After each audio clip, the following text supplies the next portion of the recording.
আপনি যদি আপনার বিচার করতে চান তা আপনিই পারবেন, যে চলো আমি কি কি করেছি সব এই ব্রেনে সেভ হয়ে আছে, কী দেখেছি, কি বলেছি, কি শুনেছি, সব সেভ হয়ে আছে, কিচ্ছু আপনার এই ব্রেন ভুলেনি। ডাটা ট্রান্সফার করলে আপনি সব দেখতে পাবেন। আর এই যে আলো ওয়েভ, এর মধ্যে সব সেভ হয়ে আছে। সম্মানিত উপস্থিতি, আমরা যে আলোচনা থেকে এখানে আসছিলাম যে ফেরেশতারা নূরের তৈরি, তো নূর তো দেখা যায় না, তো নূর এমন এক প্রকারের আলো যা দেখা যায় না, কিন্তু আলো এটা পৃথিবীতে আছে। তো এটা বোঝানোর জন্য অসংখ্য দলিল আছে। আমার ওই আল্লাহর পথে যাত্রা বই অসংখ্য দলিল আমি দিয়ে রেখেছি। আজকের এই সংক্ষিপ্ত আলোচনা একটু অল্প অল্প করে বলি, কেন বক্তব্য দীর্ঘায়িত করতে চাই না, সংক্ষিপ্ত করতে চাই। আবারও আমাদেরকে রাজশাহী নয় ঢাকা ফিরে যেতে হবে, এটা একটু কষ্টকর আর কি। আল্লাহুম্মা জাআল ফি কলবি নূরা, রাসূল সাল্লাল্লাহু আলাইহি ওয়াসাল্লাম বলছে, হে আল্লাহ আমার অন্তরে নূর তৈরি করে দেন। সামিঈ নূরা, কানে নূর তৈরি করে দেন। বাসারি নূরা, চোখে নূর তৈরি করে দেন। সামনে নূর তৈরি করে দেন, পিছনে নূর তৈরি করে দেন, ডানে নূর তৈরি করে দেন, বামে নূর তৈরি করে দেন, উপরে নূর তৈরি করে দেন, পায়ের নিচে নূর তৈরি করে দেন। তাহলে নূর একটা অস্তিত্বশীল জিনিস, যা সামনে পিছে আগে পরে চোখে কানে অন্তরে তৈরি হতে পারে। লাইটের বাল্বের ভোল্টের মতো বাড়ে কমে। নূর লাইটের বাল্বের ভোল্টের মতো, যেমন যে ফ্যানের পাওয়ারটা বাড়িয়ে দিল, ঠিক যেমন আপনি চোখের পাওয়ার যখন কমে যাচ্ছে তখন চশমা লাগিয়ে নিচ্ছেন, কানের পাওয়ার যখন কমে যাচ্ছে তখন কানে মেশিন লাগিয়ে নিচ্ছেন।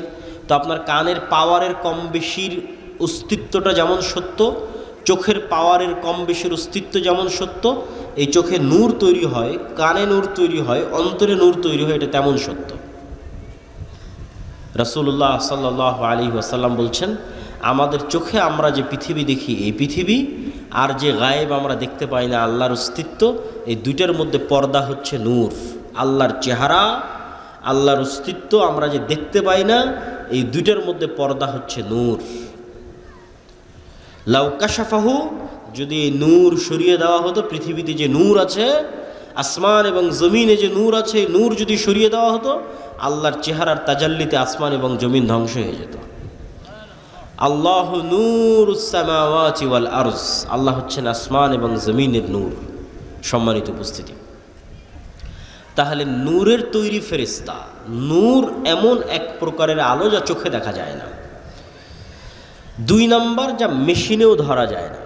কিছু আলো তো যেগুলো চোখে দেখা যায় না, মেশিনে ধরা পড়তেছে, ওই যে মোবাইলের ক্যামেরার, তারপরে হচ্ছে রিমোট কন্ট্রোলের। কিন্তু এক প্রকারের আলো নূর, যা চোখেও দেখা যায় না, মেশিনেও ধরা পড়ে না। তাহলে আপনি বলবেন, এটা কেমন কথা বললেন যে একটা জিনিস পৃথিবীতে আছে, চোখেও দেখব না, মেশিনেও ধরা পড়বে না? জি, আল্লাহর গায়েবের প্রত্যেকটা জিনিসের কিছু না কিছু আলামত আল্লাহ তার সৃষ্টিজীবের মধ্যে রেখে দিয়েছে। কিছু না কিছু আলামত আল্লাহ তার সৃষ্টিজীবের মধ্যে রেখে দিয়েছে। আল্লাহর এক ব্যতিক্রম সৃষ্টিজীব হচ্ছে কুকুর। কুকুর মানুষের চাইতে 10,000 গুণ বেশি ঘ্রাণ, নাক দিয়ে ঘ্রাণ নেওয়ার ক্ষমতা কুকুরের মানুষের চাইতে 10,000 গুণ। 100, 200, 500, 1000, 2000, 10,000 গুণ বেশি। তাহলে আমার কাছে, আমি যদি এই পানির বোতলটা নিই এবং এই পানির বোতলটা নাকে টানি, তাহলে বলবো না এটার তো কোনো সেন্ট নাই। পানিরও আমি বলতে পারি যে না, পানির তো কোনো সেন্ট নাই, এটার কোনো সেন্ট নাই। তা এটার সেন্ট নাই বলাটা যেমন মিথ্যা, বিজ্ঞানও হয়তো এসে বলবে যে না এটার কোনো সেন্ট নাই। বিজ্ঞানও মিথ্যা, কেন বিজ্ঞান এখন পর্যন্ত কুকুরের নাকের মতো পাওয়ারফুল যন্ত্র তৈরি করতে পারেনি। কিন্তু এই পানির বোতলটা কুকুরের নাকের সামনে লাগান, এই পানির বোতলটাকে 10 কিলোমিটার দূরে রেখে আসেন, এই পানির বোতল কুকুর খুঁজে বের করে নিয়ে আসবে। তাহলে আমি না গন্ধ পাচ্ছি না, আর আমার আবিষ্কার করা যন্ত্রও গন্ধ ধরতে পারতেছে না, তার মানে গন্ধ নাই। এটা কি ঠিক না ভুল? আছে, তার প্রমাণ কি? ওই যে আল্লাহর আর এক সৃষ্টিজীবও ধরতে পারতেছে, ওর কাছে আছে। আমরা যেভাবে একজন আরেকজনকে দেখছি, চিনছি, এভাবে কুকুর চিনে না। কুকুর ঘ্রাণ দিয়ে আপনাকে চিনে। আপনার এই চেহারা, সাদা কালো দাড়ি, অথবা দাড়ি চাছা, লম্বা উঁচু মোটা, এইভাবে দেখে কুকুর চিনে না, যেভাবে আমরা চিনি। ঘ্রাণে চিনে, এটা অমুক, এটা অমুক, ঘ্রাণে চিনে ফেলে। ওইভাবে দেখতেই পায় না কুকুর। আমরা যেভাবে দেখি এভাবে দেখতেই পায় না, তো ওভাবে দেখে চিনবে কীভাবে? ওকে আল্লাহ দিয়েছে ঘ্রাণ শক্তি। ঠিক হাতি সহ এরকম কিছু প্রাণী আছে যাদের দিয়েছে শ্রবণ শক্তি খুব সূক্ষ্ম, একদম ভয়ঙ্কর লেভেলের সূক্ষ্ম, মানুষের যে 2-3 হাজার গুণ। যন্ত্র ওই লেভেলে সূক্ষ্ম নয়। তাহলে একটা আওয়াজ আমি শুনতে পাচ্ছি না, তার মানে ওই আওয়াজটা নাই, মিথ্যা কথা। একটা আওয়াজ কোনো যন্ত্র শুনতে পাচ্ছে না পৃথিবীর, তার মানে আওয়াজটা নাই, মিথ্যা কথা। যে কবরের আওয়াজের আওয়াজ তো আমি শুনতে পাই না, মুগুর দিয়ে তো পিটাচ্ছে, কই আমি তো শুনতে পাচ্ছি না, চিৎকার করতেছে, আমি তো শুনতে পাচ্ছি না, তার মানে আওয়াজ হচ্ছে না। না, ওই লেভেলের আওয়াজ শোনার ক্ষমতা আপনার নাই, কিন্তু ওই লেভেলের আওয়াজ শোনার ক্ষমতা আল্লাহর কিছু কিছু প্রাণীর আছে। তো ঠিক পৃথিবীতে এমনও আলো আছে যে আলো দেখার ক্ষমতা আল্লাহর কিছু প্রাণীর আছে। যেমন কুকুরকে শয়তানের আলো দেখার ক্ষমতা দেওয়া আছে, মোরগকে ফেরেশতার নূর যেই লেভেলের আলো, ওই লেভেলের আলো দেখার সক্ষমতা মুরগিকে দেওয়া আছে ফজরের সময় যখন সে চিৎকার করে। সম্মানিত উপস্থিতি, তাহলে পৃথিবীতে নূর অস্তিত্বশীল এবং ফেরেশতারা নূরের তৈরি, এবং ফেরেশতাদের অস্তিত্ব আমাদের সাথে সম্পৃক্ত কতটা বাস্তব আমি না বুঝাতে পারলে সেটা আমার ব্যর্থতা, কিন্তু আমি বুঝানোর তারপর চেষ্টা করব। ঈমান বিল গায়েবকে ইয়াকিনের স্তরে নিয়ে যাওয়ার। ঈমান বিল গায়েবের 6টা বিশ্বাস মুসলমানদের নাই, সেটাকে ইয়াকিনের স্তরে নিয়ে যাওয়া যায় কিনা, পারলে সফল, না পারলে ব্যর্থ, সেটা আমার ব্যর্থতা। সেটা হচ্ছে যে ফেরেশতা অস্তিত্বশীল, এটার অস্তিত্বটা কতটা বাস্তব। আপনি জন্মের পর, পৃথিবীতে জন্মের পরই সর্বপ্রথম আপনার মাকে দেখেছেন, তা আমি যদি বলি আপনার মা নাই, আপনি জীবনও বিশ্বাস করবেন না। তারপরে আপনি বিবাহ শাদী করার পর আপনার ছেলে আপনার চোখের সামনে হয়েছে, তা আমি যদি বলি এটা আপনার ছেলে নয়, আপনি জীবনও বিশ্বাস করবেন না। তাহলে আপনার ছেলের অস্তিত্ব আপনার কাছে যতটা সত্য, আপনার মায়ের অস্তিত্ব আপনার কাছে যতটা সত্য, এর চাইতে অনেক বেশি গুণে সত্য আপনার সাথে ফেরেশতার অস্তিত্ব। কেন আপনার সাথে ফেরেশতার অস্তিত্বের চেয়ে বেশি গুণে সত্য? কেননা আপনার আদি পিতা আদম আলাইহিসসালাতু ওয়াসসালাম পৃথিবীতে সৃষ্টি হওয়ার পর প্রথমে তার মাকে দেখেনি। পৃথিবীতে সৃষ্টি হওয়ার পর বন্ধু হিসেবে প্রথমে তার ভাইকে, বোনকে, মাকে, বাপকে, চাচাকে, মামাকে, খালাকে, স্ত্রীকে, এগুলোকে পায়নি। সৃষ্টি হওয়ার পর চোখ খুলে সর্বপ্রথম যদি দেখে থাকে তাহলে পৃথিবীর ভিন্ন জগতের 2 প্রাণীকে দেখেছে, একটার নাম ফেরেশতা আর একটার নাম জিন। তাহলে মানুষের সাথে মানুষের সম্পর্ক বেশি মজবুত হলো না মানুষের সাথে ফেরেশতার জিনের সম্পর্ক বেশি মজবুত হলো? বলেন এবার আমাকে। ফেরেশতার জিনের সম্পর্ক বেশি মজবুত। জন্মের পর তো তৈরি হওয়ার পর তো আমি আর একটা মানুষকে দেখিনি, প্রথম দেখেছি ফেরেশতাকে, প্রথম দেখেছি জিনকে। তাহলে আমার সাথে পৃথিবীর আর যে কারো অস্তিত্বের চাইতে, আর যে কোনো বন্ধুর চাইতে, আর যে কোনো ব্যক্তির চাইতে বেশি অস্তিত্বশীল, বেশি বাস্তব ফেরেশতার অস্তিত্ব। ওর দেখেই তো আমার যাত্রা শুরু। ওয়াইদ ক্বালা রাব্বুকা লিল মালাইকাতি ইন্নী জাইলুন ফিল আরদি খলিফা ক্বালু আতাজআলু ফিহা মান ইউফসিদু ফিহা ওয়া ইয়াসফিকুদ দিমা। যখন আল্লাহ ফেরেশতাদের ডেকে বললেন, এই ফেরেশতারা, আমি পৃথিবীতে আমার প্রতিনিধি সৃষ্টি করতে চাই, খলিফা সৃষ্টি করতে চাই। বললেন, আল্লাহ আপনার তাসবিহ তাহলিল করার জন্য তো আমরা আছি, করার সৃষ্টি করার কি দরকার? তোমরা তা জানো না যা আমি জানি। তারপরে আল্লাহ আদমকে সৃষ্টি করলেন, করার পর ফেরেশতাদের বললেন তোমরা সিজদা করো। তো প্রথম পরিচয়ই হলো ফেরেশতাদের সাথে। আর এখন কেউ বিশ্বাস করে না ফেরেশতা আছে, এমনি মুখে বলছে ফেরেশতা আছে, ফেরেশতার উপর ঈমান আনলাম বলার সময় বলেছে, অন্তরে নাই। এবার 2-1টা উদাহরণে যাব আমরা, যে আল্লাহর নবীর যুগে সাহাবীরা ফেরেশতাদের উপর কেমন বিশ্বাস রাখত। আমরা আজকে ঈমান বিল গায়েবের শুধু একটা পয়েন্টের আলোচনা করতেছি, ফেরেশতা। আল্লাহর নবীর যুগে সাহাবীরা ফেরেশতাদের উপর কেমন বিশ্বাস রাখত তার উদাহরণ। তবে তার আগে 2 মিনিট একটু গুরুত্বপূর্ণ জরুরি কথা, সেটা হচ্ছে আমরা যে মসজিদের আয়োজনে এখানে উপস্থিত হয়েছি, এই মসজিদটি একটি নির্মাণাধীন মসজিদ, এবং আমাকে যেভাবে বলা হয়েছে যে ছাদ অথবা কোনো একটা জায়গায় গিয়ে কাজ আটকে আছে। তো আপনারা যারা এখানে উপস্থিত হয়েছেন সকলের প্রতি উদাত্ত আহ্বান থাকবে যে পরকালের আল্লাহ সুবহানাহু তাআলার দরবারে আপনাদের যে ব্যাংক অ্যাকাউন্ট ওপেন করা আছে, যেটাতে লাভের মাত্রার কোনো পার্সেন্টেজের কোনো সীমা নাই, বরং বাড়তেই থাকবে বাড়তেই থাকবে বাড়তেই থাকবে, এবং যেটা দিয়ে কিয়ামতের মাঠের অসংখ্য বিপদ থেকে বাঁচা যাবে। কোথাও ইবাদতের কমতি থাকলে সেটা কাভার দেওয়া যাবে, ব্যাকআপ দেওয়া যাবে, কোথাও গুনাহ থাকলে সেটার কাফফারায় ব্যাকআপ দেওয়া যাবে, কোথাও কোনো মানুষের হক নষ্ট হয়ে থাকলে সেটার কাফফারায় ব্যাকআপ দেওয়া যাবে।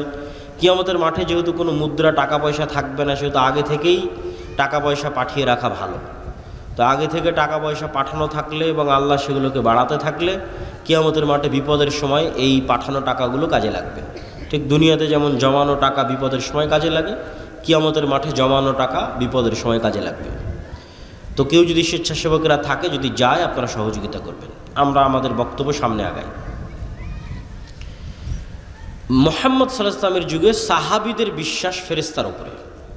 খুব মজার মজার কয়েকটা ঘটনা আপনাদের সামনে বলবো, যেই ঘটনাগুলো একটা আর একটার সাথে কানেক্ট করলে আপনি দেখবেন যে ফেরেশতা চরিত্র সাহাবীদের সামনে কেমন ছিল আর আমাদের সামনে কেমন। মজার মজার কয়েকটা ঘটনা।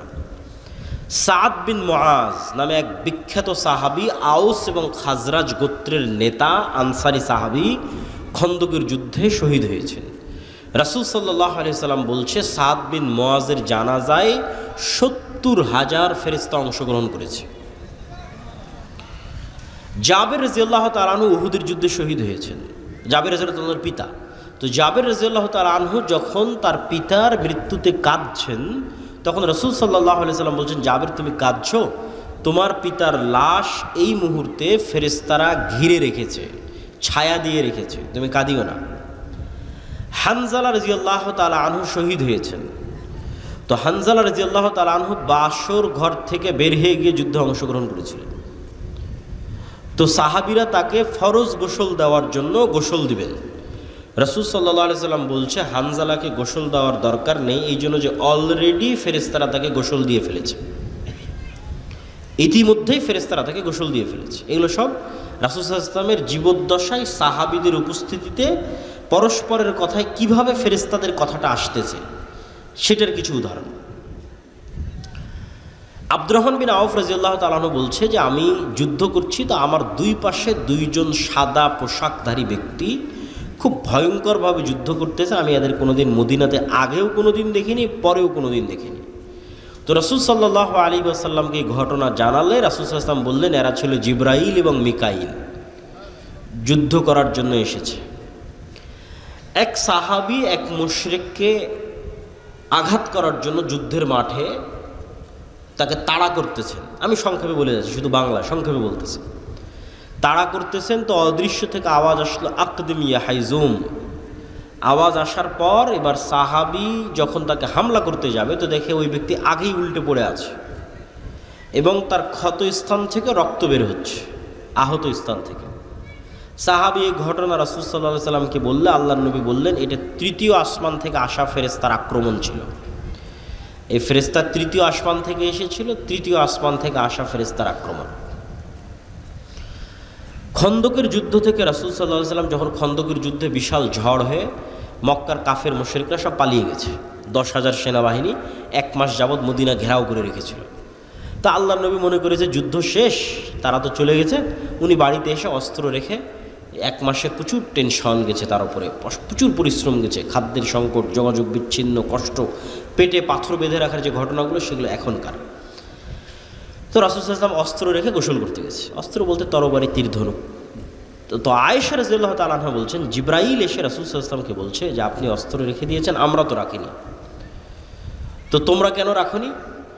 তো বানু কুরাইজা, বানু কায়নুকা, বানু নজির, এই 3টে ইহুদি গোত্র যুদ্ধ চলা অবস্থায় আল্লাহর নবীর সাথে গাদ্দারি করেছে, অথচ এরা লিখিত চুক্তি করেছিল যে এরা গাদ্দারি করবে না, পক্ষে থাকবে। তো জিবরাইল বলছে এই সমস্ত গাদ্দারদের বিচার না করা পর্যন্ত যুদ্ধ শেষ হয়নি, আপনি এখনই বের হন, যুদ্ধ এখনো শেষ হয়নি। মক্কার কাফের মুশরিকরা চলে গেছে, কিন্তু এই গাদ্দারদেরও বিচার করতে হবে। ঠিক আছে, মুহাম্মদ সাল্লাল্লাহু আলাইহি ওয়াসাল্লাম বের হলেন সাহাবীদের সহ।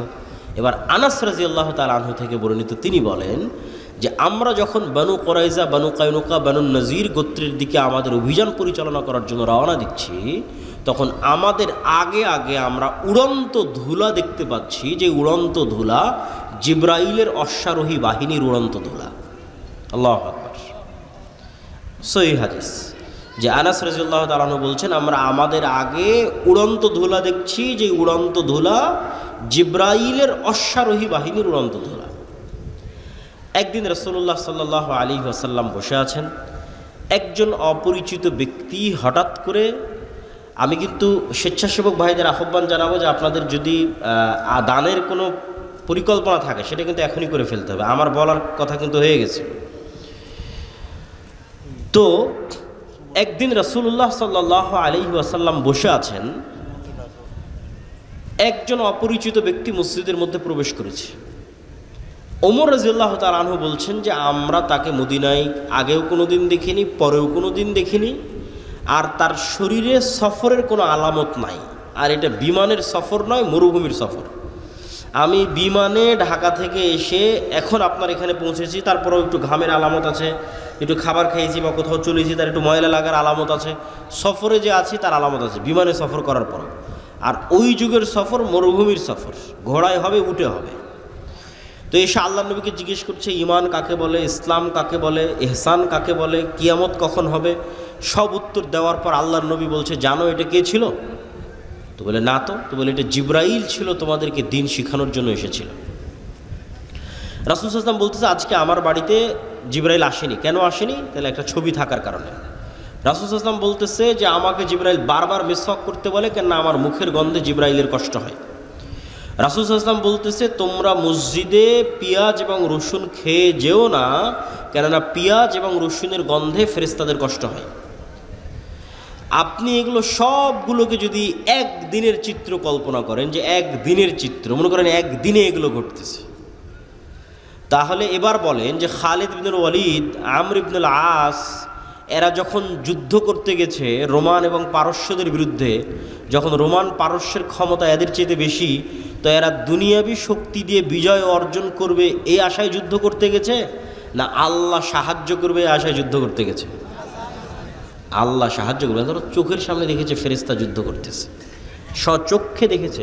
আল্লাহ কোরআনে বলেছেন ৫,০০০ ফেরেশতা অবতীর্ণ করেছি, ৩,০০০ অবতীর্ণ করেছি, ১,০০০ অবতীর্ণ করেছি। বদর, উহুদ, খন্দক, হুনাইনের যুদ্ধে আল্লাহ ফেরেশতা অবতীর্ণ করেছে। কোরআনের আয়াত সাহাবীদের চাক্ষুষ চোখে দেখা যে ফেরেশতারা যুদ্ধ করতেছে। আর যার ইমানই দুর্বল ফেরেশতার অস্তিত্বের উপর, আল্লাহর শক্তি এবং ক্ষমতার উপর, পরকালের উপর, সে চিন্তা করবে যে না আমাকে মন্দির পাহারা দিয়ে ক্ষমতায় যেতে হবে। আর যদি ঈমান বিল গায়েব মজবুত থাকে তাহলে কোনোদিন সে আদর্শে কম্প্রোমাইজ করবে না, তাতে ক্ষমতা আসুক আর যাক, কেননা সে জানে যে মূল ক্ষমতা কার হাতে? আল্লাহর হাতে।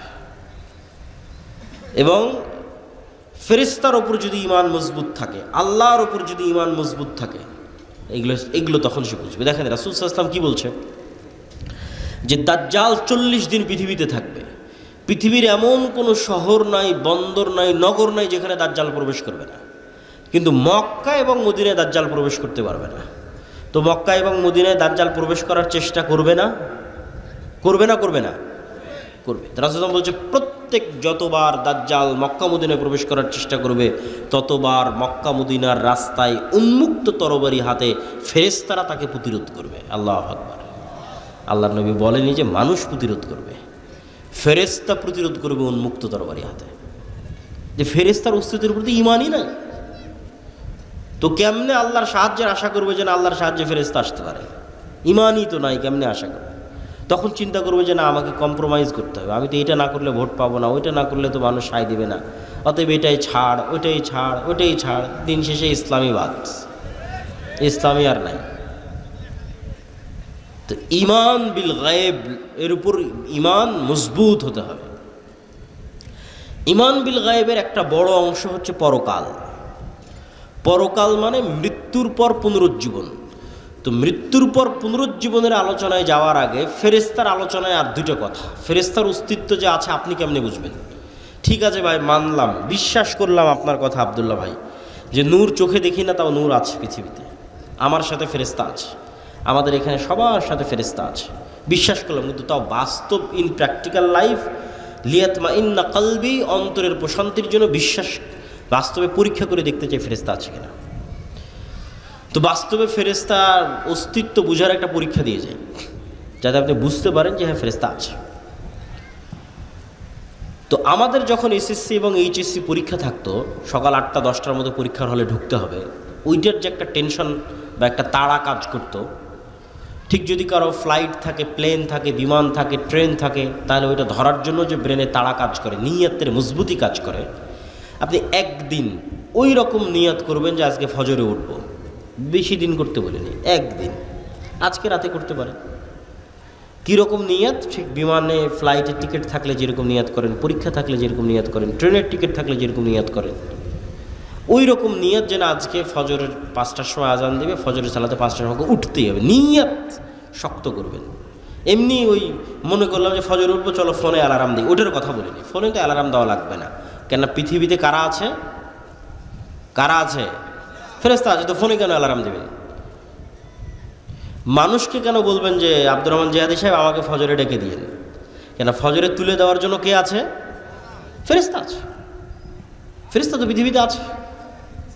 মানুষকে কেন বলতে যাবেন যে আমাকে ফজরের বেলা উঠিয়ে দিবেন? ফেরেশতা উঠিয়ে দেবে।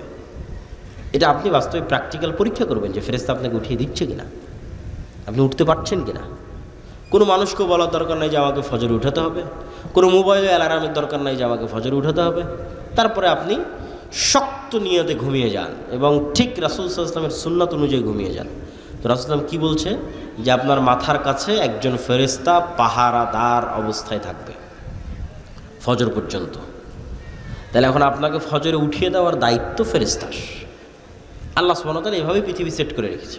তো কেমনে আপনাকে ঘুম থেকে উঠিয়ে দেবে সে জানে। এখন মশার কামড়ে উঠিয়ে দিবে, না ঝাপটা আওয়াজে উঠিয়ে দিবে, না আপনার বাচ্চা কাদার মাধ্যমে উঠিয়ে দিবে, না কিসের মাধ্যমে উঠাবে, সেটা ফেরেশতার দায়িত্ব। না কোনো দিন ফজরের আজান আপনার কানে ঢোকে না, আজকে ঠিকই ফজর আজান কানে ঢুকে গেছে। কেন ফজর আজান কানে ঢুকতে বাধা হয়ে থাকতো কে? শয়তান। কে বাধা হয়ে থাকতো? শয়তান। আজকে ফেরেশতা ঢুকতে দিয়েছে, শয়তানের বাধা সরে গেছে, ফেরেশতা ঢুকতে দিত, ফজরের আজানই ডাইরেক্ট কানে ঢুকে গেছে, তো আপনি এমনি উঠে গেছে। কোনো না কোনো ওয়ে ব্যবহার করে আপনি ঈমান বিল গায়েবের বিশ্বাসের মজবুতির মাত্রা যত উঁচু লেভেলে যাবে, গায়েবের অস্তিত্বের প্রমাণ তত বাস্তবে ফিল করবেন। ঈমান বিল গায়েবের উপর বিশ্বাসের মাত্রা যত উঁচু লেভেলে যাবে, মাত্রা যদি সাহাবীদের লেভেলে যায়, তাহলে ফেরেশতা আবারও যুদ্ধ করার জন্য নামবে। এটাই ঠিক। মানে বিশ্বাসের মাত্রা যদি সাহাবীদের লেভেলে যায়, তাহলে বাস্তবে স্বচক্ষে আবারও ফেরেশতাদের যুদ্ধ করতে দেখা যাবে। কিন্তু ওই লেভেলে মাত্রা নাই, যাচ্ছে না, নেওয়া যাচ্ছে না। কেননা আমরা সবাই হয়ে আছি শয়তানের বন্ধু, শয়তানের দোসর।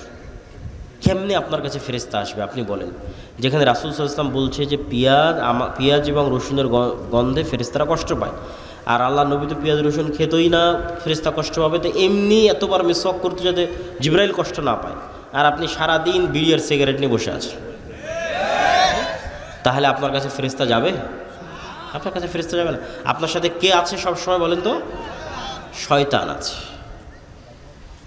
আপনি সিরিয়াস বিশ্বাস করেন আপনার আশেপাশের যত বন্ধু অস্তিত্বশীল আছে, এদের অস্তিত্ব যত সত্য, আল্লাহর কসম, ওয়াল্লাহি আল্লাহর কসম, ওয়াল্লাহি আল্লাহর কসম, আপনার সাথে ফেরেশতার অস্তিত্ব তত সত্য, আপনার সাথে শয়তানের অস্তিত্ব তত সত্য। তা আপনি তো শয়তান যেটা যেটা পছন্দ করেন ওটা আপনার সাথে ধরে রেখেছেন, তাহলে তো সবসময় আপনার সাথে শয়তান আছে। আল্লাহ নবী বলছে, যেই ঘরে ছবি মূর্তি আছে, যেই ঘরে কুকুর আছে, ওই ঘরে কে ঢোকে না? ওই ঘরে ফেরেশতা ঢোকে না। কেউ যদি কোনো ঘরে ঢোকার সময় বলে আসসালামু আলাইকুম, তাহলে ওখান থেকে কে পালিয়ে যায়? শয়তান পালিয়ে যায়। আর যদি আসসালামু আলাইকুম না বলে, তাহলে শয়তান আরও ডাক দেয় যে আসো এখানে থাকো। তাহলে আপনার কাজের মাধ্যমে আপনি কাকে বন্ধু বানিয়ে রেখেছেন আপনি ভালো জানেন। ফেরেশতারা পবিত্রতা পছন্দ করে। কোনো একটা মানুষ যদি অজু ভাঙলেই অজু করে, এরকমও যদি কোনো মানুষ পৃথিবীতে থাকে, তাহলে ওই মানুষ দুনিয়াতে থাকা অবস্থায় ফেরেশতাদের মতো স্বভাব অবলম্বন করতেছে, আছে দুনিয়াতে কিন্তু আসলে ফেরেশতা। কেননা ফেরেশতারা যেমন সবসময় পবিত্র ও পবিত্র।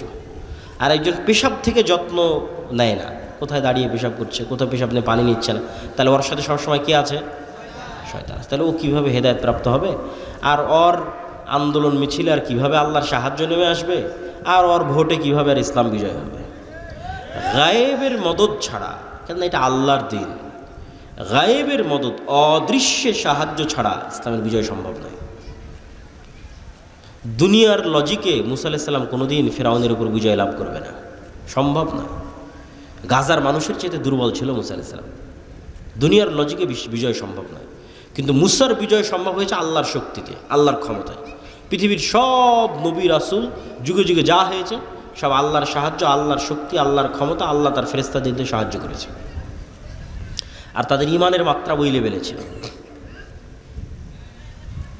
তো ইমান বিল গায়েবের আরেকটা অংশ, যেটা একটু না বললেই নয়, সেটা হচ্ছে পরকাল। এই পরকালের কথাটুকু বলে আমরা বক্তব্যের শেষের দিকে যাব। পরকাল মানে মৃত্যুর পর জীবিত হওয়া। আপনারা কোনোদিন দেখেছেন কোনো মৃত মানুষকে জীবিত হতে? একটু কথা বলেন, কোনো মৃত মানুষকে জীবিত হতে দেখেছেন? দেখেননি। এখন যদি কোনো মৃত মানুষ কবর থেকে উঠে আসে, বিশ্বাস করবেন? বিশ্বাস করবেন না, মনে হয় অবিশ্বাস্য। আচ্ছা, আজ থেকে 100 বছর আগে যদি আপনাকে বলা হতো যে আপনার কথা আপনি এখানে বলবেন, আমেরিকায় শোনা যাবে, বিশ্বাস করতেন? বিশ্বাস করতেন না। ওমর রাদিয়াল্লাহু তাআলা আনহুর বিষয়ে একটা রেওয়ায়াত পাওয়া যায় যে উনি মসজিদে নববীর মেম্বারে বসে আওয়াজ দিয়েছেন, যুদ্ধের মাঠে গিয়ে সে আওয়াজ শোনা গেছে। ইরাকে, সিরিয়ায় যুদ্ধের মাঠে আওয়াজ শোনা গেছে। তো এই এরকম যদি কেউ বলতো যে না এখানে আওয়াজ দিব, আমেরিকায় শোনা যাবে, বুয়া কথা কোত্থেকে বলে, বিশ্বাস অসম্ভব। তো বিজ্ঞানের মাধ্যমে আমি মনে করি, আমার এই ধারণা ভুল হতে পারে, সায়েন্স অ্যান্ড টেকনোলজির মাধ্যমে আল্লাহ গায়েবের পর্দাগুলোকে সরিয়ে দিচ্ছে। বহুদিন যাবৎ এগুলো সব গায়েব ছিল, এই গায়েবের পর্দাগুলো সরে যাচ্ছে। কিয়ামত যত নিকটে আসবে গায়েবের পর্দা তত দ্রুত সরতে থাকবে। গায়েবের পর্দা সরতে সরতে সরতে সরতে কোন লেভেলে যাবে জানেন? পৃথিবীর সবচেয়ে বড় গায়েব, যে মৃত মানুষ জীবিত হবে, এটাও মানুষ সচক্ষে দেখবে। এই দুনিয়াতে মানুষ সচক্ষে দেখবে যে মৃত মানুষ জীবিত হচ্ছে। কিয়ামত হওয়ার আগে, আমি কিয়ামত হওয়ার পরের কথা বলি না। গায়েবের পর্দা অলরেডি সরা শুরু হয়ে গেছে।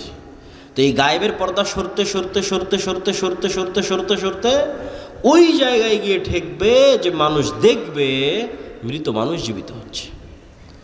তো মৃত মানুষকে জীবিত করা, আল্লাহ ডাল ভাত করার পরেই কিয়ামত দিবেন। মৃত মানুষ জীবিত হওয়া এটা গায়েব, আপনার কাছে ইম্পসিবল মনে হচ্ছে, কিন্তু পৃথিবীতে এটা আল্লাহ সুবহানাহু ওয়া তাআলা ডাল ভাত করে দেবেন। এই জন্য আগেও কয়েকবার এটাকে ডাল ভাত করা আছে। কিভাবে? এমনি তো ঈসা আলাইহিস সালাম আসার আগে বিভিন্ন ঘটনাক্রমে অসংখ্য মানুষকে মৃত্যুর পর জীবিত করা আছে, অসংখ্য মানুষকে। প্রথমে ইব্রাহিম আলাইহিস সালাম বলল, বিশ্বাস হয় না যে মরা মানুষ জীবিত হতে পারে। বিশ্বাস আছে কিন্তু ইয়াকিন হয় না, ইতমিনান নাই। আল্লাহ বলল 4টে পাখি নিয়ে আসো, জবাই করো, 4টে পাহাড়ে দাও, নাম ধরে ডাকো।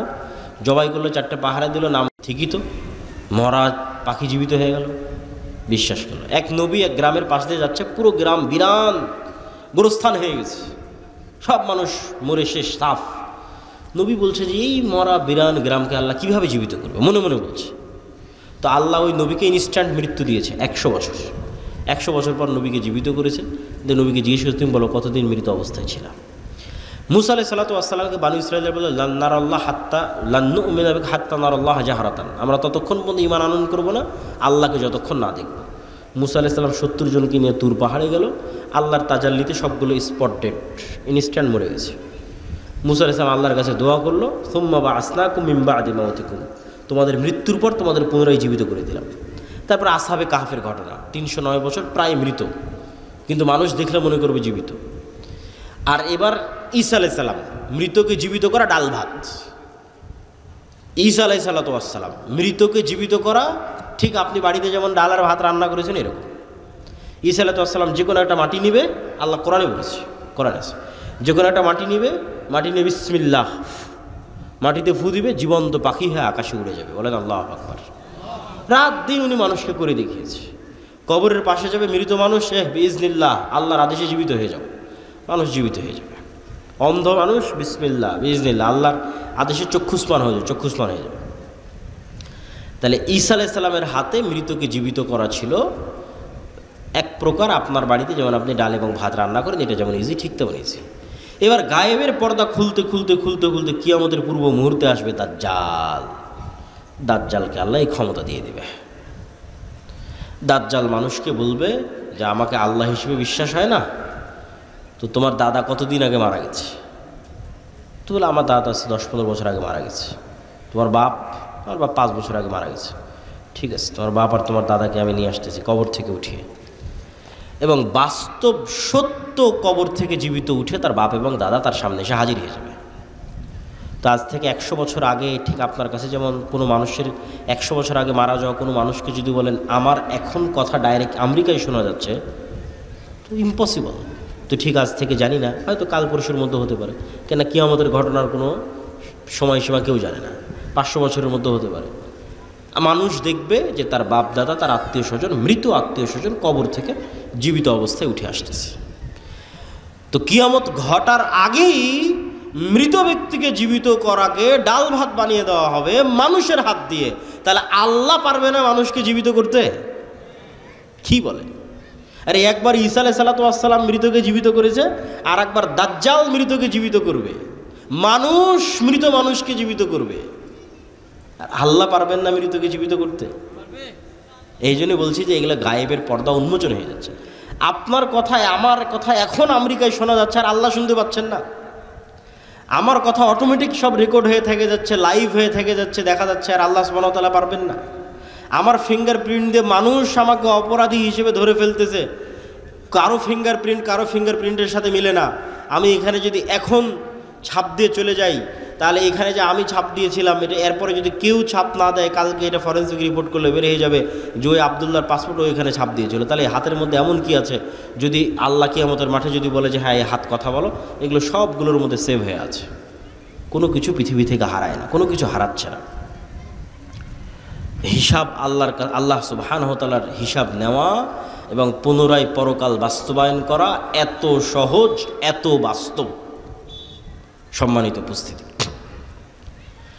তাহলে ঈমান বিল গায়ব যখনই আপনি বিশ্বাস করে নেবেন যে হ্যাঁ পরকাল ঘটবে, না ঘটে গেছে, মরব না মরে গেছে, তাহলে এবার জীবনের সিদ্ধান্ত নেওয়া সহজ হবে।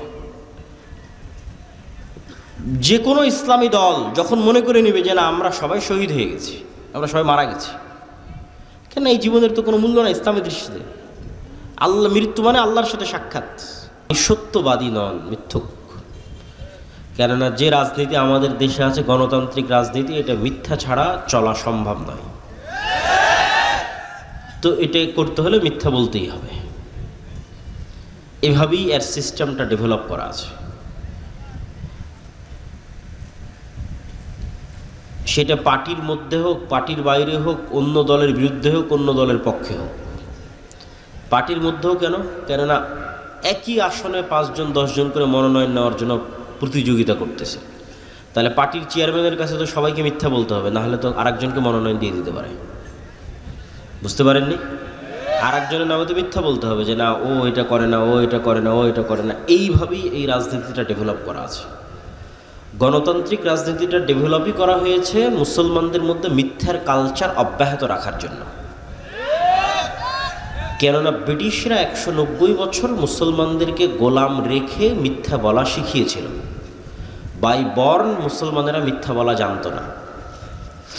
আর মক্কার মুশরিকরা, কাফেররা পর্যন্ত মিথ্যা বলা জানতো না।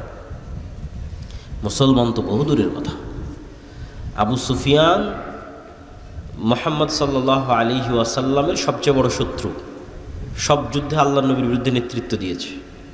তা আবু সুফিয়ান যখন বাদশাহ হিরাক্লিয়াসের দরবারে, তখন লাইভ নাই, রেকর্ডিং নাই, কেউ সাক্ষী দিবে তার বিরুদ্ধে সেটা নাই, কিচ্ছু নাই, ফোন নাই, মাইক নাই, কিচ্ছু নাই।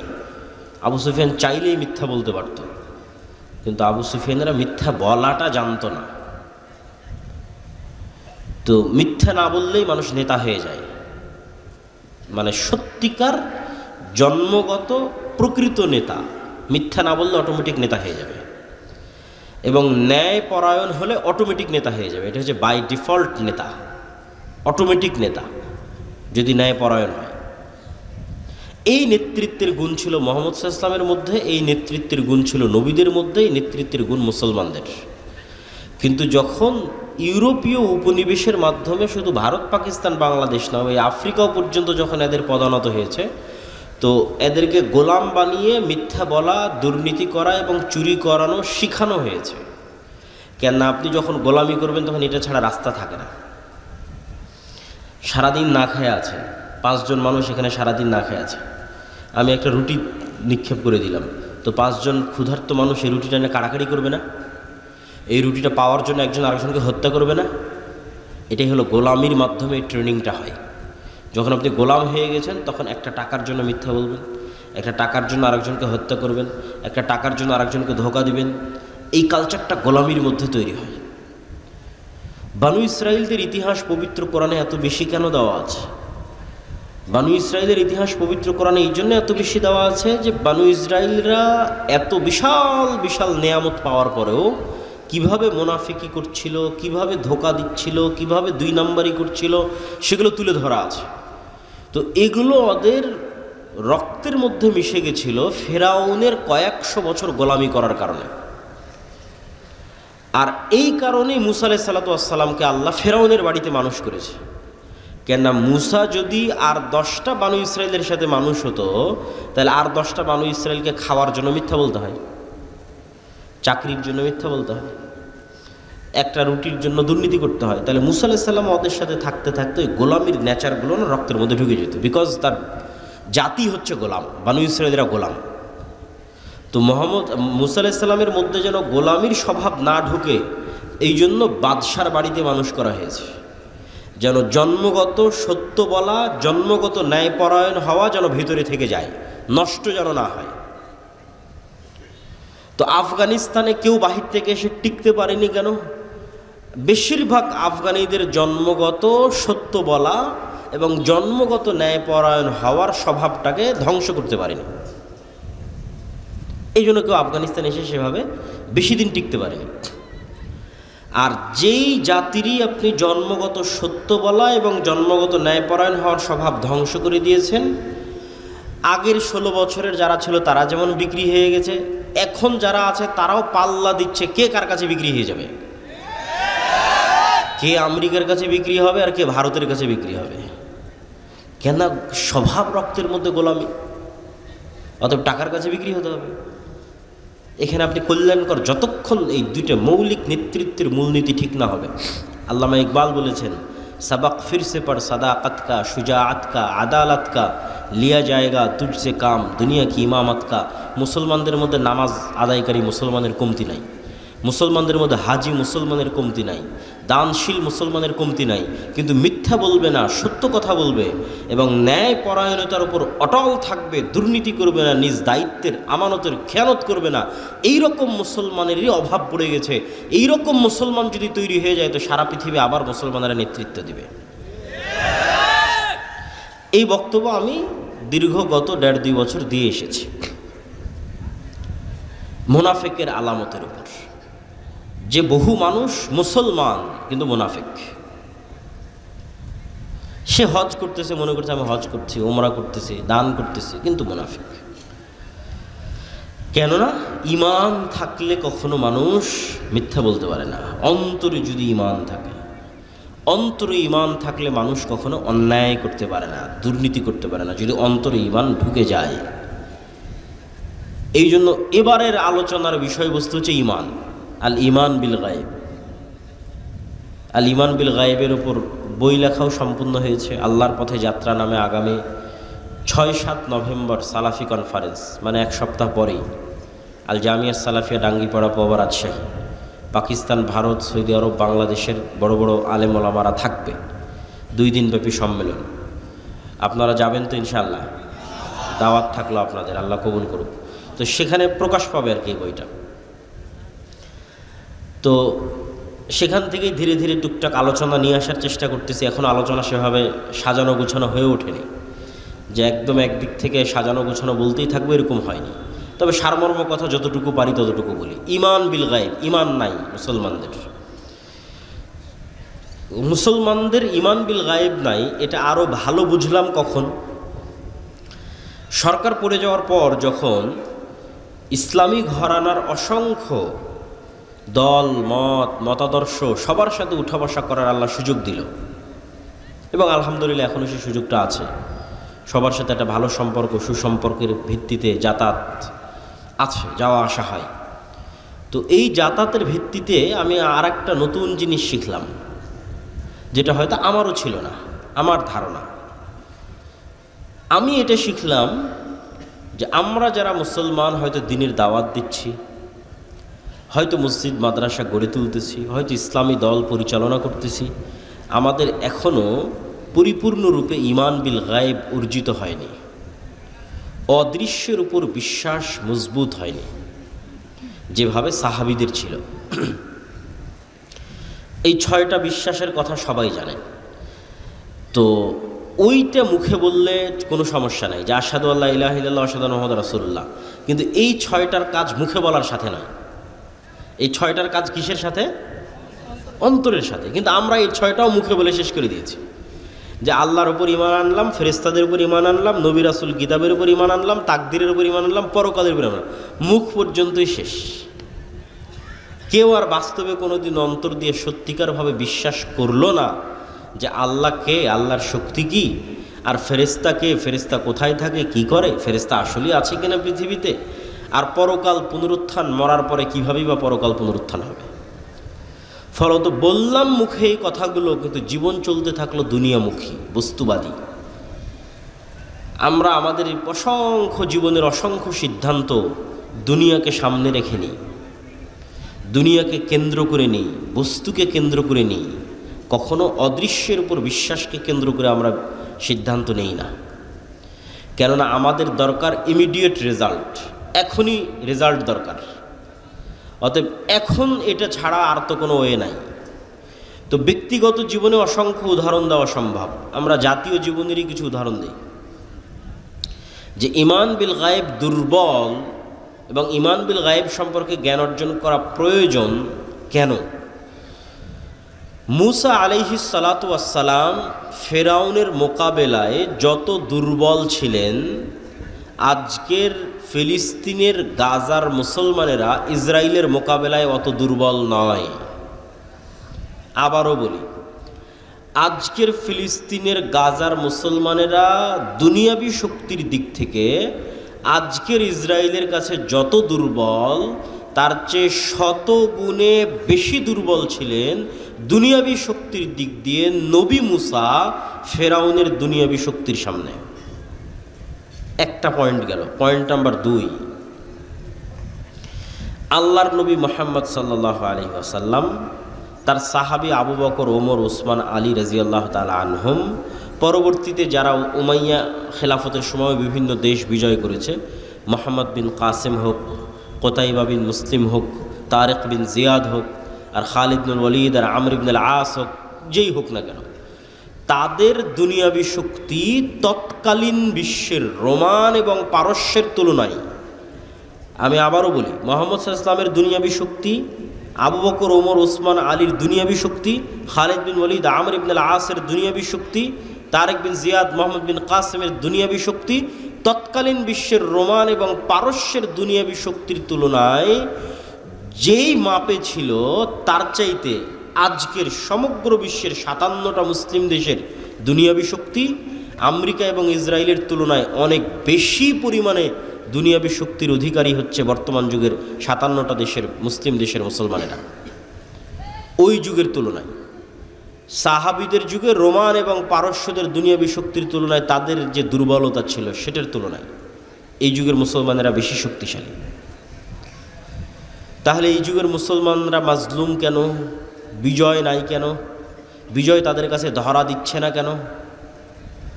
ওই যুগের সাহাবীদের যেই লেভেলের ঈমান বিল গায়েব ছিল, মানে ফেরেশতাদের উপর তাদের যেই লেভেলের বিশ্বাস ছিল, আল্লাহর উপর তাদের যেই লেভেলের বিশ্বাস ছিল, পরকাল হবে, পরকাল কেমন, এটার উপর তাদের যেই লেভেলের বিশ্বাস ছিল, আজকের মুসলমানদের তার সিকি পরিমাণও নাই।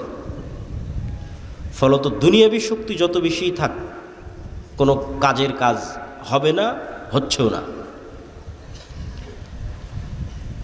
তো মুসা আলাইহিস সালাতু ওয়াস সালামের হাতের লাঠি আল্লাহ সুবহানাহু তাআলা পরিবর্তন করে দিলেন সাপে, এবং সাপে পরিবর্তন করে দেওয়ার মাধ্যমে মুসা আলাইহিস সালাতু ওয়াস সালামকে আল্লাহ সুবহানাহু তাআলা শিখালেন যে পৃথিবীতে তোমরা চোখে যা দেখো এর আড়ালেও অনেক কিছু আছে যেগুলোর উপর আল্লাহ ক্ষমতাবান এবং তিনি করতে পারেন।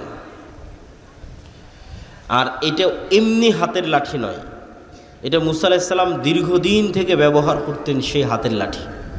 এই লাঠি দিয়ে পাতা পাড়তেন, এই লাঠি দিয়ে পুকুর পার হতেন, নদী পার হতেন।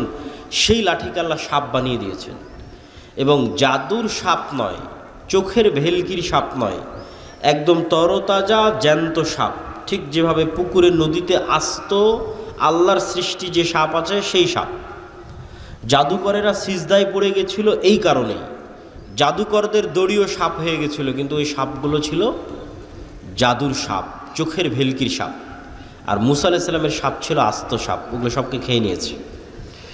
তো মুসা আলাইহিস সালাতু ওয়াস সালামকে আল্লাহ শিখিয়েছেন ঈমান বিল গায়বের উপর মজবুত আস্থা এবং বিশ্বাস, আল্লাহর ক্ষমতার উপর আস্থা এবং বিশ্বাস। মুসা আলাইহিস সালাতু ওয়াস সালাম যদি আল্লাহর ঈমান বিল গায়বের উপর মজবুত আস্থা এবং বিশ্বাস না রাখতেন, তাহলে মুসা আলাইহিস সালামকে দুনিয়াবি দিক থেকে ফেরাউনের বিরুদ্ধে বিজয়ী হতে হতো, দুনিয়ার দিক থেকে।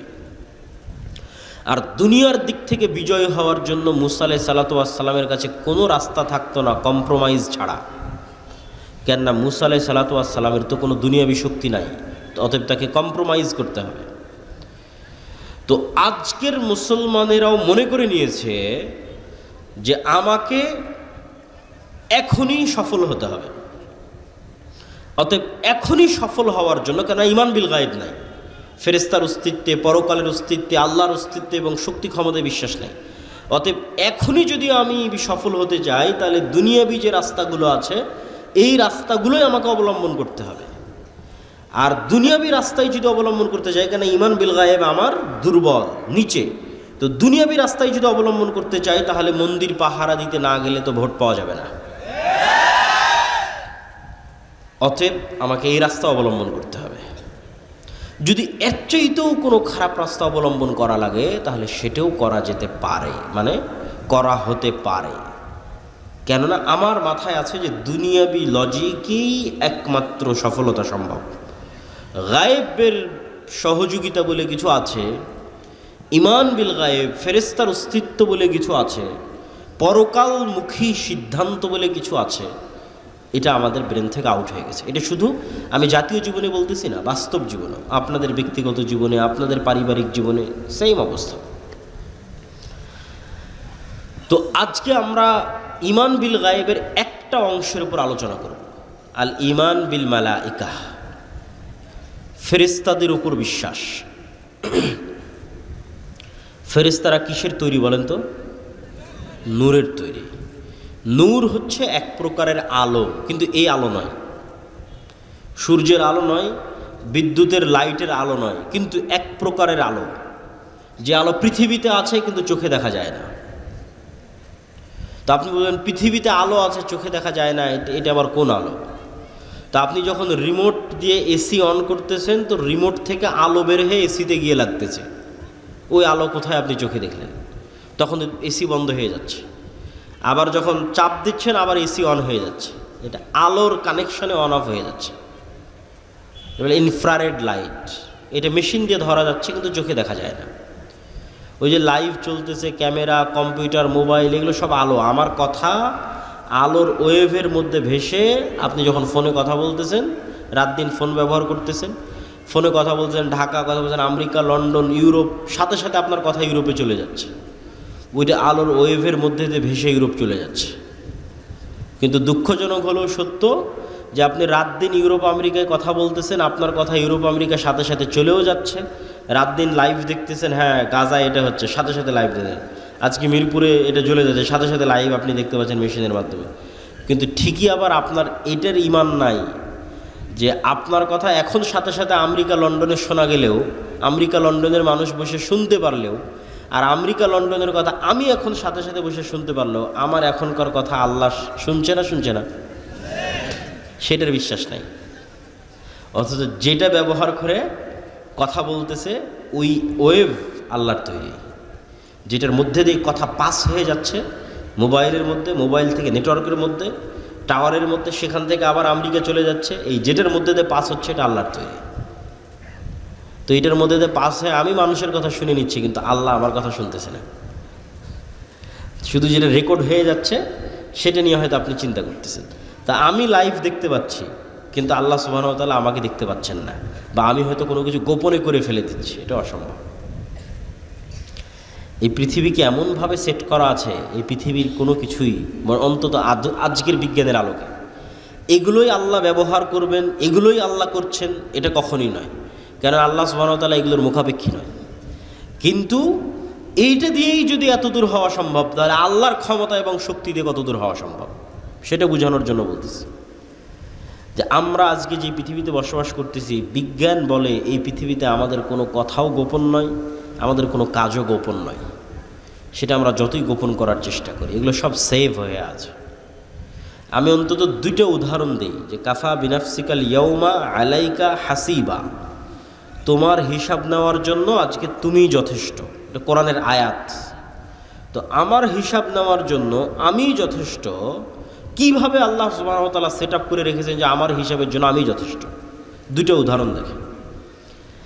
আল্লাহ সুবহানাহু ওয়া তাআলা কীভাবে করবেন তা আল্লাহ সুবহানাহু ওয়া তাআলা ভালো জানেন, কিন্তু বিজ্ঞানের আলোকে আমি দুটো উদাহরণ দিই, যেটাতে এখন যদি আমরা চাই যে আপনার বিচার করব, মানুষ যদি চায় যে মানুষের বিচার করবে, আর আল্লাহ যদি মানুষকে ক্ষমতা দিয়ে দেয় তো মানুষও পারবে।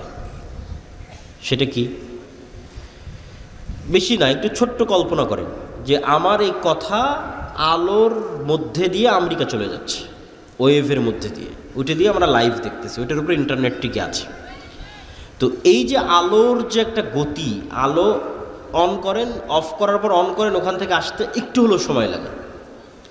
এটা টর্চ লাইট ছাড়েন, একটু হলেও ওই মাথায় যেতে সময় লাগে। তো এই যে যত দ্রুত আলোটা চলে গেল, এই আলোর যাওয়ার যে গতি, এই গতির চাইতে আমরা দ্রুত কোনো গতির যন্ত্র বানিয়ে ফেলেছি।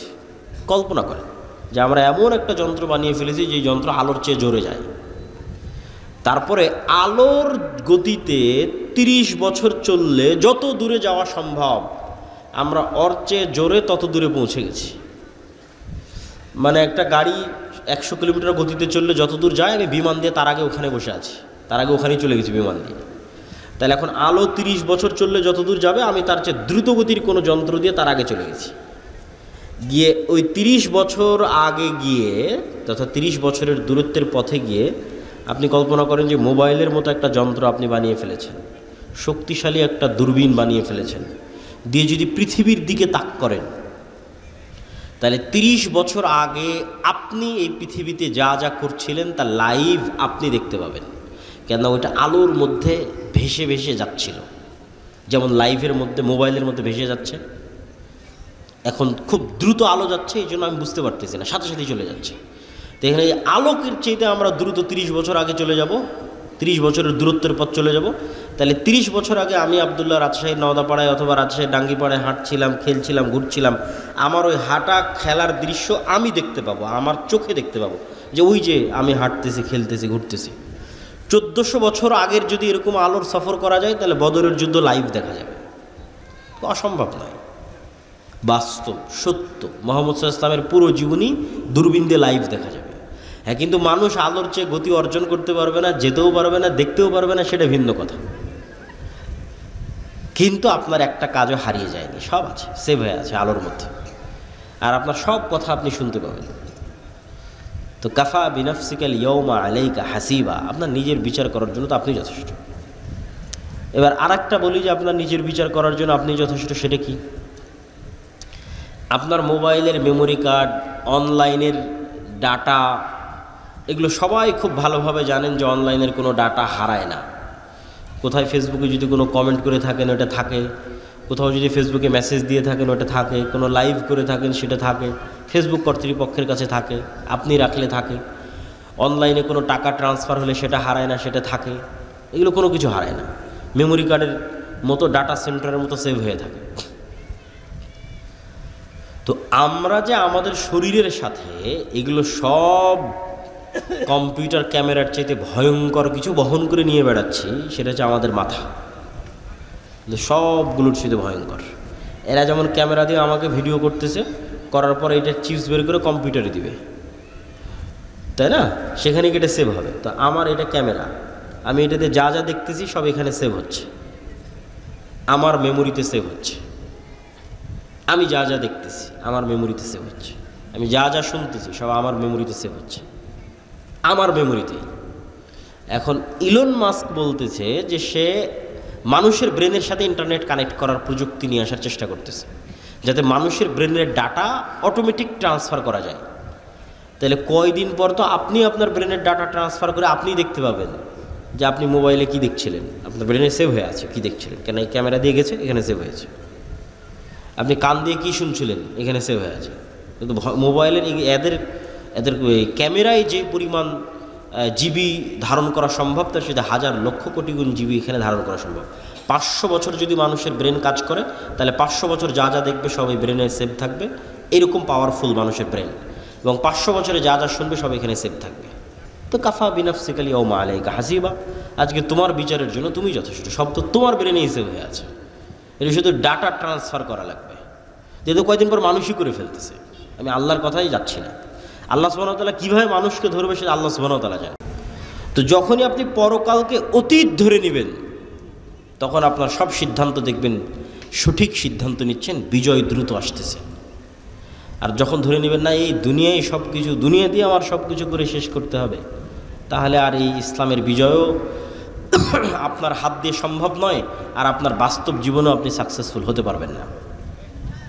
অতএব বস্তুবাদী দুনিয়ামুখী জীবন বাদ দিয়ে পরকালমুখী, মৃত্যুর পর আবার জীবিত হবেন, হিসাব নেওয়া হবে, এই চিন্তা, ফেরেশতা আছে, ফেরেশতা আপনাকে সহযোগিতা করতেছে, ফেরেশতার সাথে বন্ধুত্ব, ফেরেশতার অস্তিত্বের প্রতি গভীর অবিচল আস্থা, ফেরেশতাকে দেখতেও পেয়ে যেতে পারে। আপনার ঈমান বিল গায়ব বাড়তে থাকলে ওরকম হয়েও যেতে পারে, অস্বাভাবিক কিছু নয়। সম্মানিত উপস্থিতি, বক্তব্যের শেষের দিকে এসে কয়েকটা জরুরি কথা। আল জামিয়া সালাফিয়া আর দাওয়া ইলাল্লাহ, মাসিক আল ইতিসাম, মাকতাবাতুস সালাফ, এগুলোর নাম আপনারা কখনো শুনেছেন কি না, শোনেন কি না জানি না। হয়তো এমনি দাওয়াত দেন, বক্তব্য দিতে আসি চলে যায়। এই যে আজকে এসেছি, আবার কবে আসবো কোনো গ্যারেন্টি আছে? বলেন আছে? মৃত্যু হয়ে যেতে পারে। আর এই সারা বাংলাদেশের কত গ্রাম, কত জেলা, কোন জায়গায় আবারও যাওয়া হবে আর কোন জায়গায় আবারও যাওয়া হবে না, কোনো গ্যারেন্টি নেই। কিন্তু প্রতি মাসে আমরা যে মাসিক আল ইতিসামে লিখতেছি, আমি নিজে 3টে লিখি, 3টে প্রবন্ধ লিখি। একটা হচ্ছে সম্পাদকীয়টা লিখি, যেমন প্রথমে আজকের এটাতে আছে হামাস ইসরায়েলের যুদ্ধবিরতি, গাজার ভবিষ্যৎ কী, এটা এই মাসের সম্পাদকীয় আমার লেখা। এবং 2টা প্রবন্ধ লিখি, তাহলে মোট 3টে লিখি প্রতি মাসে। তাহলে আমি এখানে আর আসতে পারি আর না পারি, এখানকার কোনো মানুষ যদি নিয়মিত মাসিক আল ইতিসাম নেয়, তাহলে ওর কাছে আমার নিয়মিত কথা যাচ্ছে না? যাচ্ছে না? নিয়মিত আমার কথা যাচ্ছে। আর যদি মনে করেন আজকেই বক্তব্য দিয়ে শেষ, আর 5 বছরে আমিও আসলাম না, আপনার সাথে আমার আর দেখাও হলো না, আপনাকে আর দাওয়াতও দিতে পারলাম না। তো এই জন্য আমাদের লেখনীকে, আমাদের অন্য আর যে কার্যক্রমগুলো আছে, যেমন দাওয়া ইলাল্লাহর কাজ কি, মক্তব, এত বলি সুমন ভাইকে, মনিরকে, যে এইভাবে নয়, দাওয়াতি কাজের মাধ্যমে প্রোগ্রাম করতে হবে, কিন্তু বুঝাতে পারি না। হয়তো আমার ব্যর্থতা, এই জন্য বুঝাতে পারি না। আমরা আলহামদুলিল্লাহ অন্যান্য জায়গায় সফল হয়েছি, সফল কাম হয়েছি।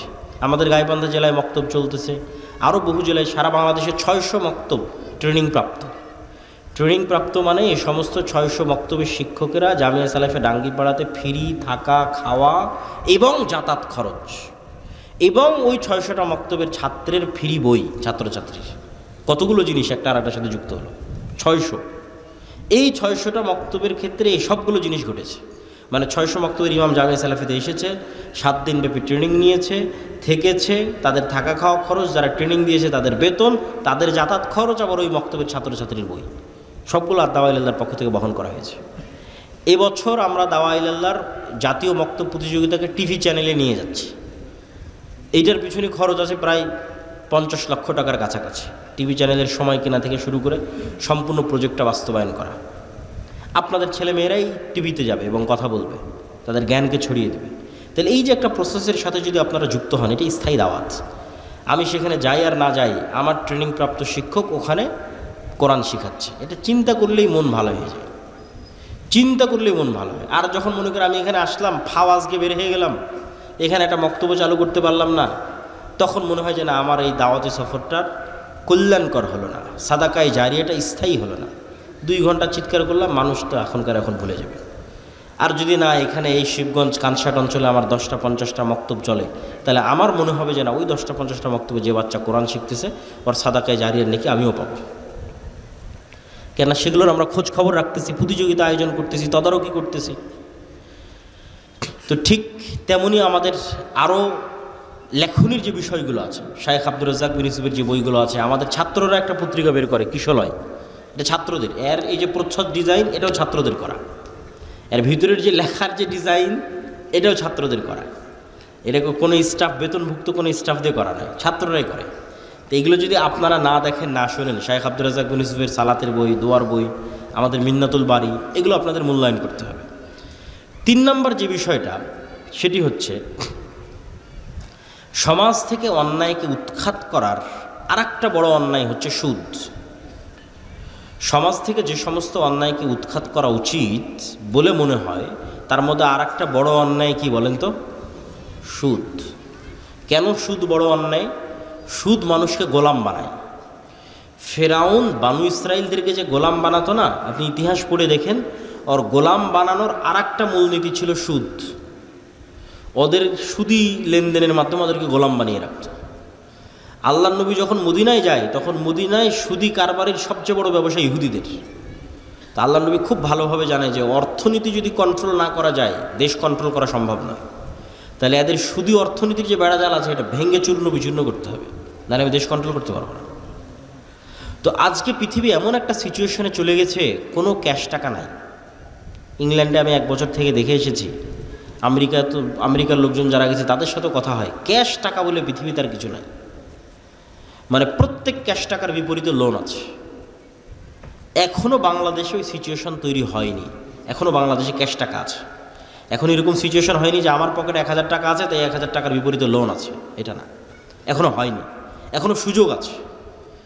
তো বাংলাদেশে কর্জে হাসানার মাধ্যমে সুদের বিরুদ্ধে লড়াই করা, এবং আরেকটা জিনিস মাথায় রাখতে হবে কর্জে হাসানা এবং সুদের ক্ষেত্রে, যেটা বলে আমার বক্তব্য শেষের দিকে চলে যাব, সেটা হচ্ছে যে ইসলামী ব্যাংকের মাধ্যমে সুদকে উৎখাত করা কেন সম্ভব হচ্ছে না? কেননা কেউ গোড়ায় হাত দেয়নি। গোড়া কি? গোড়ায় হাত দেওয়া আসলে কঠিনও, এই জন্য কেউ হাত দিতেও চায় না। গোড়া কি? গোড়া হচ্ছে আধুনিক কনভেনশনাল যে ব্যাংকিং সিস্টেম আছে, তারা আপনাকে লোন নেওয়ার জন্য উৎসাহিত করতেছে।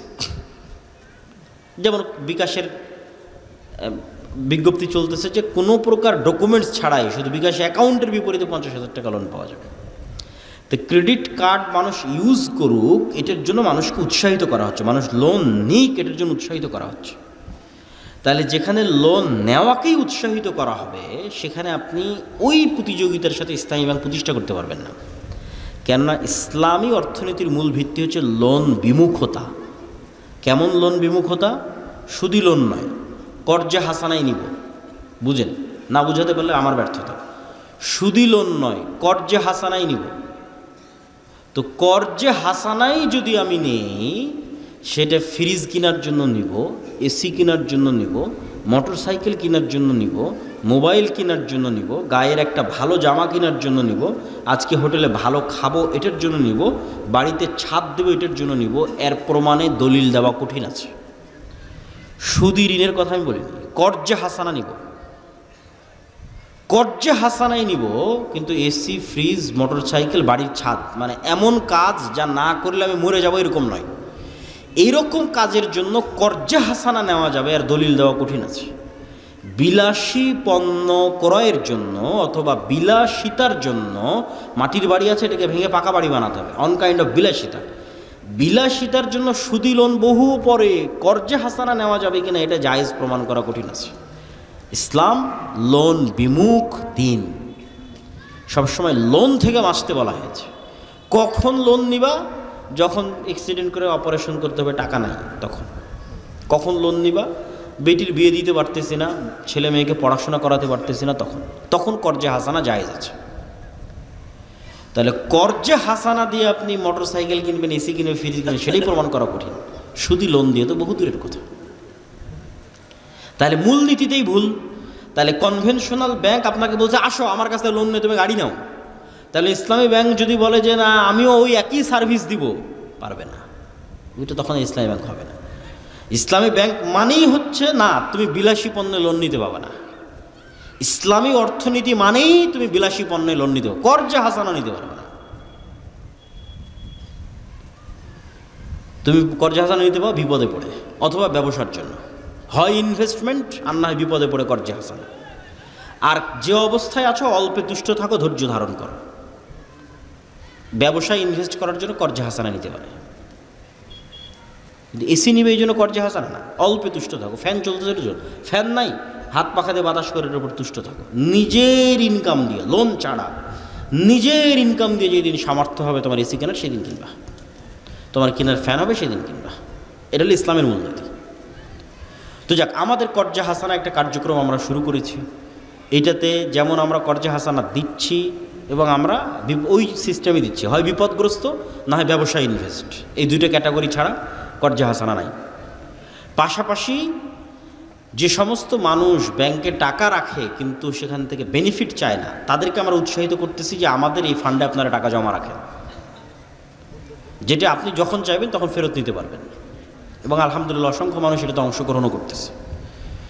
তো কর্জে হাসানা প্রজেক্ট, দাওয়াইল্লাহর মক্তব প্রজেক্ট এবং আল জামিয়া সালাফিয়া, এবং বিশেষ করে আগামী 6-7 নভেম্বরের সালাফি কনফারেন্স, মাসিক আল ইতিসাম এবং আমাদের বই পুস্তক, ফিলিস্তিনের উপর বই আছে, রিজিকের উপর বই আছে, এগুলোকে গুরুত্ব দেওয়ার উদাত্ত আহ্বান জানিয়ে আজকের সংক্ষিপ্ত বক্তব্য এখানেই শেষ করছি।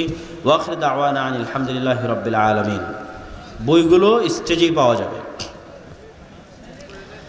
শায়েখ ইসকন দিয়ে হইচই করবেন না, ধীরে ধীরে। কেন? শায়েখ ইসকন নিয়ে আপনার মন্তব্য কী, বাংলাদেশে ইসকনের ভূমিকা এবং আমাদের কর্তব্য কী, দয়া করে জানিয়ে বাধিত করবেন। ইসকন নিয়ে আমি যতটুকু পড়াশোনা করেছিলাম সেটা হচ্ছে বাংলাদেশের স্বাধীনতাকে পার্মানেন্টলি অখণ্ড ভারতের অন্তর্ভুক্ত করার মাস্টার প্ল্যানের অংশ হচ্ছে ইসকন। বাংলাদেশের স্বাধীনতাকে পার্মানেন্টলি অখণ্ড ভারতের অংশ করার মাস্টার প্ল্যান হচ্ছে ইসকন, এবং তারা অনেক দূর সফল। ভিকটিম গেম খেলার মাধ্যমে, সংখ্যালঘুর নিরাপত্তার মাধ্যমে বাংলাদেশ দখল করা হবে। আজ হতে পারে, 20 বছর পর হতে পারে, 50 বছর পর হতে পারে, কিন্তু প্ল্যান এটা। সেটা কি? ব্লেম গেম ভিকটিম, যে এই দেশে সংখ্যালঘুদের নিরাপত্তা নাই। এই গেম তৈরির রাস্তা কারা তৈরি করবে? ইসকনেরা তৈরি করবে। অতএব সংখ্যালঘুদের নিরাপত্তা দেওয়ার জন্য বাংলাদেশে সেনাবাহিনী পাঠাতে হবে। এটা হওয়ার পরিবেশ এখনও ঘটেনি, কিন্তু ওই মাস্টার প্ল্যান অনুযায়ী সেই দিকে আগানো হচ্ছে। আল্লাহ সুবহানাহু ওয়া তাআলা বাংলাদেশের স্বাধীনতা, সার্বভৌমত্বকে হেফাজত করুন এবং আমাদেরকে সঠিক সিদ্ধান্ত গ্রহণের তৌফিক দান করুন। একজন অসুস্থ মানুষ সিয়াম রাখতে পারেনি, পরে আর সুস্থ হওয়ার সম্ভাবনা নেই, সে ফিদিয়া দিয়ে দেবে। আব্দুল সামাদ নয়, আব্দুস সামাদ, আব্দুস সামাদ, সমাদ, আব্দুল নয়। একজন জিজ্ঞেস করেছে যে আব্দুল সামাদ নাম ঠিক আছে কেন? আব্দুল নয়, আব্দুস সামাদ। রায়ান আহমেদ রাফিদ, রায়ান এভাবে না বলে রাইয়ান বলেন, রাইয়ান, এটা সুন্দর নাম। আহমেদ, এটাও সুন্দর নাম, নাম রাখা যাবে। আর কোনো প্রশ্ন ছিল? ঠিক আছে, ওয়ালাইকুম আসসালাম। খুব সুন্দর পরামর্শ, আমাদেরও মাথায় আছে চিন্তা, ইনশাআল্লাহ আল্লাহ যদি তৌফিক দেয় ইনশাআল্লাহ। তো আমরা বৈঠক শেষে দোয়া পড়ি, সুবহানাকা আল্লাহুম্মা বিহামদিকা আশহাদু আল্লা ইলাহা ইল্লা আনতা আস্তাগফিরুকা ওয়া আতুবু ইলাইক। আসসালামু আলাইকুম ওয়া রাহমাতুল্লাহি ওয়া বারাকাতুহু।